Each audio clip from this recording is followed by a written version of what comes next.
Nitrogen সারের মধ্যে।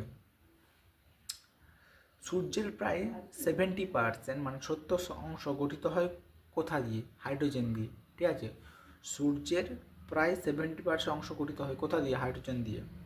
কোন নিষ্ক্রিয় গ্যাস যৌগ গঠন করতে পারে? কোন নিষ্ক্রিয় গ্যাস যৌগ গঠন করতে পারে? জেনন। ঠিক আছে, কোন নিষ্ক্রিয় গ্যাস যৌগ গঠন করতে পারে? জেনন। নেক্সট কোশ্চেন আসছি,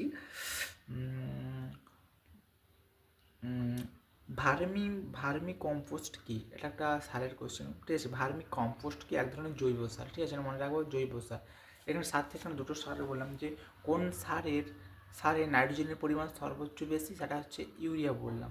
কোন সারে নাইট্রোজেনের সর্বোচ্চ পরিমাণ বেশি, সেটা হচ্ছে ইউরিয়া। কত পার্সেন্ট? 46%। আরেকটা এখনই কোশ্চেন কি বললাম, ভার্মি কম্পোস্ট কি ধরনের সার? জৈব সার। ঠিক আছে, এবার এর পরের কোশ্চেন আসছি, বেরিয়ামের পারমাণবিক সংখ্যা কত? বেরিয়ামের পারমাণবিক সংখ্যা কত? বেরিয়ামের পারমাণবিক সংখ্যা হচ্ছে 56। ঠিক আছে, 56।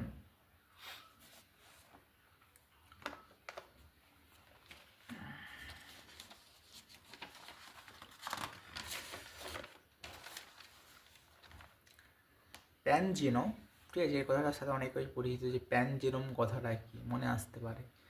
বলছি, প্যানজেনম নামে সর্বশেষ মানব জিনোমটি কতজন মানুষের ডেটা ব্যবহার করে তৈরি করা হয়েছে? 47। সম্প্রতি খবরে আসা অ্যাসিনোডোব্যাক্টর বাউমার্নি হলো ড্যাশ এক ধরনের কি? ব্যাকটেরিয়া। কোন গ্যাস ড্রাই আইস তৈরিতে ব্যবহার করা হয়? কোন গ্যাস ড্রাই আইস তৈরিতে ব্যবহার করা হয়? Carbon dioxide. কোন গ্যাস ড্রাই আইস তৈরিতে ব্যবহার করা হয়? Carbon dioxide. ওকে, বা ড্রাই আইস, এখানে কোয়েশ্চেনটা এরকম না দিয়ে বলবে কোন গ্যাস ড্রাই আইস তৈরিতে ব্যবহার করা হয়, এটা যেমন কার্বন ডাইঅক্সাইড বললাম। ঠিক আছে, ওখানে কি বলবে? ড্রাই আইস মানে শুষ্ক বরফ কাকে বলা হয়? তোমরা ড্রাই আইস মানে কি, এখানে মানে কোশ্চেনটা বলবে শুষ্ক বরফ কাকে বলে, ওইটা হয়তো বলে দিবে। অথবা ড্রাই আইস, দুটো জেনে রাখো। ড্রাই আইস মানে হচ্ছে শুষ্ক বরফ, সেটা কার্বন ডাইঅক্সাইডকে বলা হয়। ওকে, ক্যান্সার চিকিৎসায় যে বিকিরণ ব্যবহার করা হয় তা কি?